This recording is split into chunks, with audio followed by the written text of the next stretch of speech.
Welcome back, everybody. It is the Physician Gardener. I am in my greenhouse, as you can see, and we have a few projects going on today. It is the end of March, it's the last Sunday in March, and I have a few things that I want to do. So, one thing about this basil from the grocery store, it was like $3.99, right? My basil that I planted from seed, I think I planted like 6 seeds and one germinated. So, I bought this from the grocery store, and as you can see, there's like 9 million basil plants in this one little pot. And so what I'm going to do is separate it and plant them all separately in cups and keep them in the greenhouse for a few weeks and then plant them out once they've established, once I see who was able to establish and survive that. So I'll show you that. And then I have several things in here, this little tray. So these are soil blocks, and you can see the one basil that germinated, and then we have lemon balm, holy basil, which did fairly well, but it's tired of being in these little blocks, chamomile, and a kohlrabi. So the kohlrabi, I'm gonna be honest, the kohlrabi probably should have been planted in the ground weeks and weeks ago, but I low-key forgot about it. Um, Chamomile is frost tolerant, so I am going to plant some of these outside, and some of them I'm just going to up pot to plant in another couple of weeks. The holy basil, I'm not sure how frost tolerant it is, so I'll probably plant half of it outside and put half of it in cups and leave it in the greenhouse. The lemon balm, same thing. Um, some of these, this has all been inside the house in my spare room. And so it needs to be hardened off and not just planted or it'll get burnt by the sun. So that is why I'm going to up pot some of this stuff versus just planting it in the ground. And then some of it, just due to questionable tolerance of the varying temperatures in Charlotte, I'm just going to leave in the greenhouse in case the outside kills it. So basically, 10-day forecast is showing highs in the 70s and 80s, but then lows in like the 40s some days. So it's kind of iffy on planting stuff outside at this point in the season. But I'm gonna make it do what it do. And then let's see, what else do I have? Oh, this is stinging nettle. It's it's supposed to be frost tolerant. So I think I'm just gonna put it on my outdoor table in the shade so that it can acclimate to the sun, and then plant that out maybe next weekend. This is roselle. It is not frost tolerant at all. So I am basically just going to be keeping this in the greenhouse until like May probably.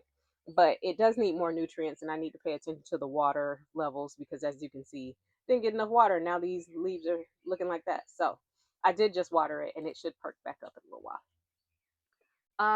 Other than that, I have another tray.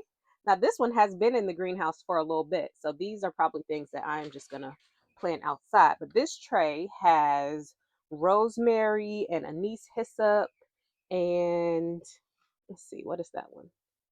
Maybe a little bit of English lavender. No, true lavender. English lavender did not germinate. And you see some more nettle. Nettle's supposed to be really good for you, help with allergies and all that stuff. So that's why I grew those seeds. So yeah, that's it for that.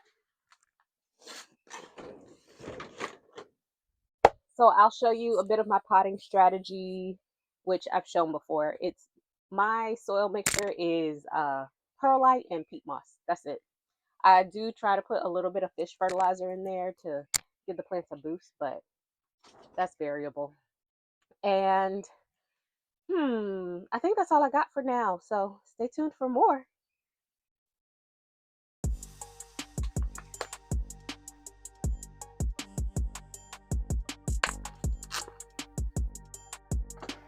You see how root bound this is? It's terrible. That's because there's like 9 million plants in here. Basically, I'm just gonna take this and break this up.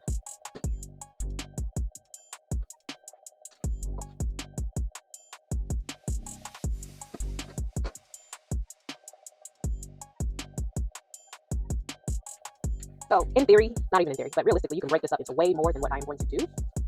But I just don't feel like it. I mean, how many basil plants do I really need? So we're going to just make it do what it do.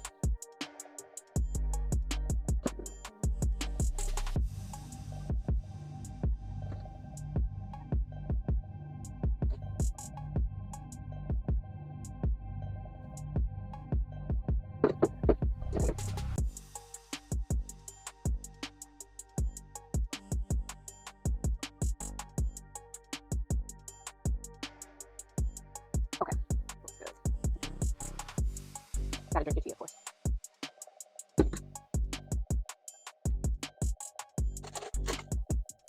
Up. A little bit of peat moss and perlite in there.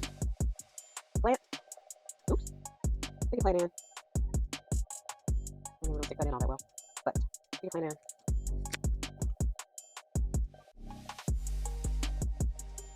Add more peat moss and perlite. And then I'm gonna push that down. Make it real sturdy.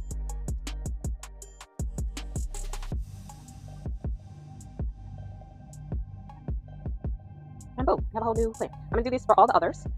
So I'm going to do this for all the little sections you just saw me make, and then put them in a tray, fill the tray with water so they can bottom water. These cups have little holes that I put in them so they'll suck up the water. I am probably also, you see how this is so floppy?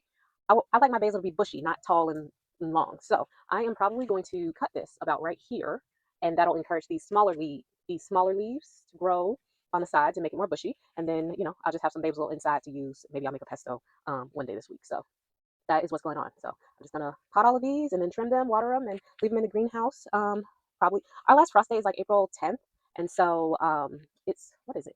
I think it's March 29th. So it will maybe I'll plant them out in like 2 weeks into the actual beds. So yeah, that's all we got going on with this. Okay, so from that uh, one grocery store basil, I now have 8 different basil plants. And really, there's more than that because each of these stems is a different seed. But some of them were small, so I just kind of got like the strongest ones in a cup by themselves. So, um, yeah, I'll have at least 8 basils to plant around the garden. I usually plant basil next to my tomatoes because they have a good harmony with each other. Um, and that's pretty much it with the basil. Let me know if you have any questions, but I'll show you these again later on in the season, maybe in a couple weeks, and let you know how they did. But I think they'll do pretty well. All right, that's all for now.